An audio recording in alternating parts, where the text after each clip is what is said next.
Hi everyone, and welcome back to Bryan's Business World.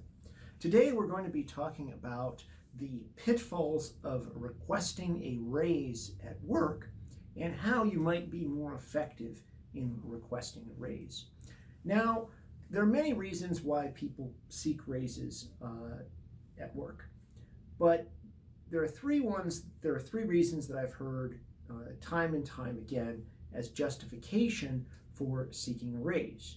So among the big three that I've heard are the company is doing well, I've been here a long time, and I make the company a lot of money. So let me just kind of recap that a little bit. It's I've been here a long time, the company is doing well, and I make the company a lot of money.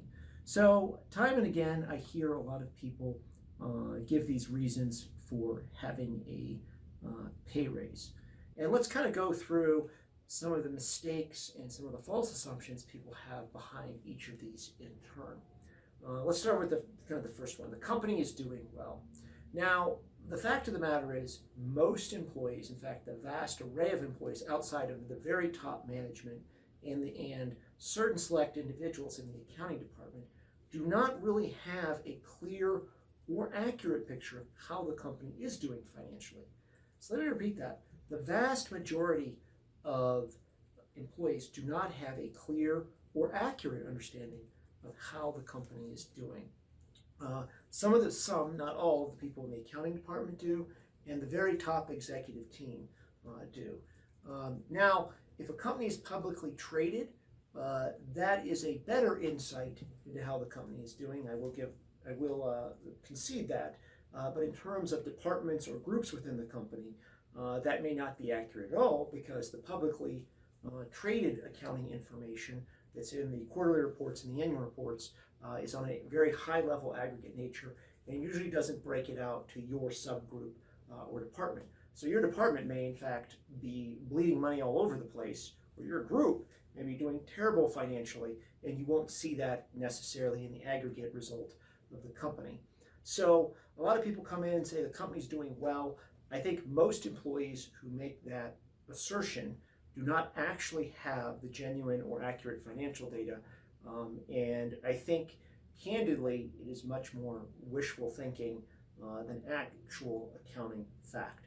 So if you're going in to say the company's doing well, do you really know that? Have you actually seen firsthand the data, all of the data, and the complete data? If the answer is not, you should drop that from your list of why you're requesting a raise. Number two, I've been here a while. The seniority or the tenure argument is a very common one. Union compensation largely is based upon years of seniority at certain jobs or certain positions within the organization. And the collective bargaining agreements of the unions clearly reflect that your pay scale goes up with seniority. And a lot of people seem to believe that their seniority and their long tenure makes them a better employee. Now, this is very interesting because there's absolutely no facts or data that prove simply being an employee at X company or X organization longer makes you a better employee.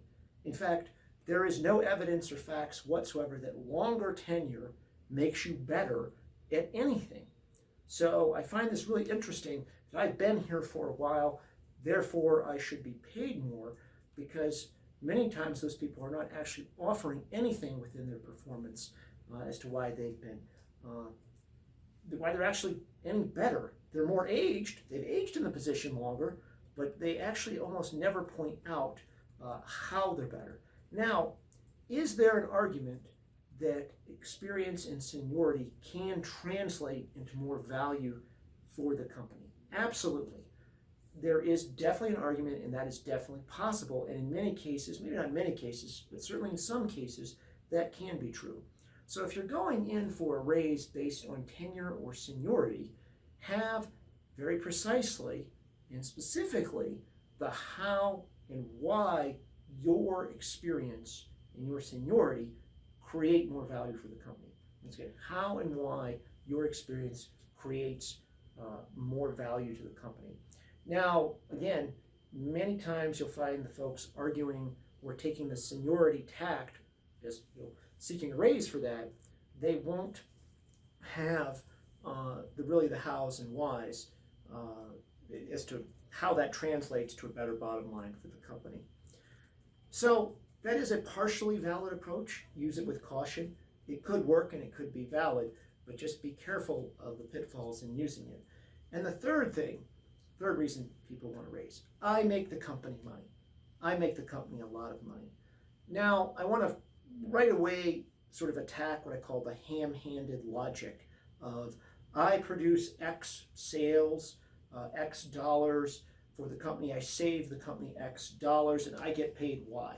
And the difference between those two is why I deserve a raise. That is absolutely, just not put too fine a point on it, idiotic reasoning for you to say something like that. There's a litany of other costs, expenses, of which you're obviously not seeing besides you and whatever the selling price is or whatever dollars you've saved the company. Much more is going on there. So that's incredibly simplistic and almost always wrong, just simply to look at that divide. But many people do that. That's very standard. I sell X, I'm paid Y, ergo I am entitled to a raise. And that's the basis of it. So some things that may make you uncomfortable to consider as an employee. It's very possible, in fact, it's very likely that you cost your employer several times what you are paid. Let me repeat that. You are costing your employer several times your base salary. If you add in all the benefits, cost of training, other risks associated with you, which are all real costs, you have to add that back. And one thing you should be aware of, if you blow a major deal or you make a major mistake, the company may have to pay for it, and that could be many, many times what your salary is. I'll give you an example. A salesperson stupidly blows a multi-million-dollar deal. Salesperson's paid $80,000 a year. They get fired. That actually doesn't do anything for the company in terms of firing the salesperson. Nothing at all. They still have lost millions of dollars. So a company is taking a risk on you every day that you are not going to screw something up. And if you do, it could cost them many, many times more than your salary. So that risk that they're taking on you, the company's taking on you, has to be factored in. So kind of in closing here, be careful about using these three very common refrains in seeking a raise.